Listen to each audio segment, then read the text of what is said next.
But if we assume that we have to look at decarbonisation and integrated grids with various renewables, and there is many options, how can we make it more attractive for private investment to start to take up that burden? I was involved with a company a few years ago. We sold it to Shell. We really couldn't afford the risk. We didn't have a framework we felt secure. So what do we need to create that investment framework here in Australia? May I? Yeah, may. The reality is we're beating investment off with a stick, but very successfully, by the way. So I guess let me lay my cards on the table. I'm not here representing the Queensland government or CleanCo, but I'm about to share some insights that come from running CleanCo.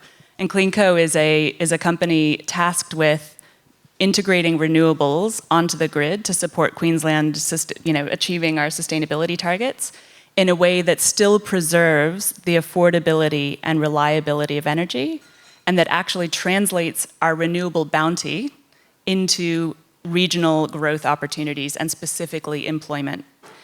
So let me break that down a little bit. We are tasked with using, indeed, Queensland's hydro assets, so hydro power plants up in the north of the state, a pumped hydro out on Lake Wivenhoe, and a gas plant, and I'll come back to that in a second, to back up wind and solar projects, new renewable projects, wind and solar developments at that kind of industrial scale, hundreds of megawatts, such that we can blend it all together and offer a big, sophisticated user of energy like BHP or Coles, two of our highest profile customers so far, energy that is 90% lower emissions than the grid and is cost competitive. So we've done that. That is a fact. We've sold it. It's happened. It wouldn't have been possible 10 years ago, but it is possible now.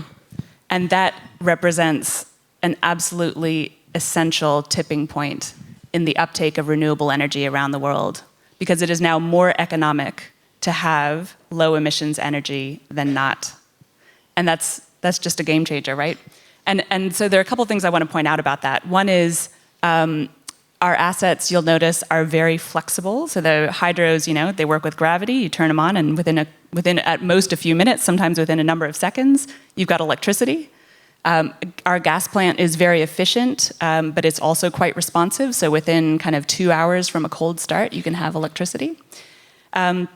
And what that means is they are the perfect partners to variable renewable energy sources. So it's not a sunny day, no big deal. Not a windy day, no big deal. We've got it stored up. We can cover you and have kind of 24/7 electricity that's 90% lower emission than the grid.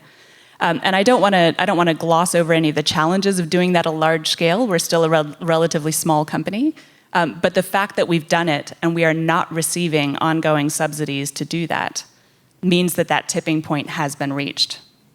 I will say that it is absolutely essential that we have Swanbank, our nice little gas plant, in the portfolio.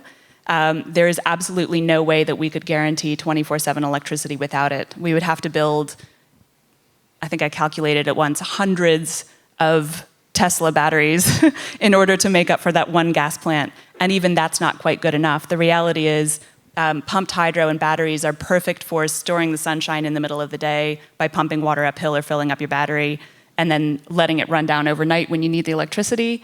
It doesn't help you when it hasn't been windy for a week and your hydros are empty and your batteries are dead. You still need something that you can flick the switch on. And so we do see gas playing a really important, small, but absolutely essential role in the energy transition, because we've got to have that certainty that we can have electricity even when it hasn't been windy for a week. And so I just say all of that to say that tipping point has been reached. The cost curves for solar and wind, and especially batteries, which are still earlier in their kind of cost curve cycle, are still coming down. And so if it's been reached already, it will be easy in the near future. That said, there is still a role for gas. Is it only going to happen through public investment, or can we really attract private investment into the space? Well, if it's genuinely cheaper, then you'll get private investment. So if Maia's handing back all her subsidies from the government, and the industry gets rid of all those subsidies, and you're in business. You see an opportunity there, you'll take it.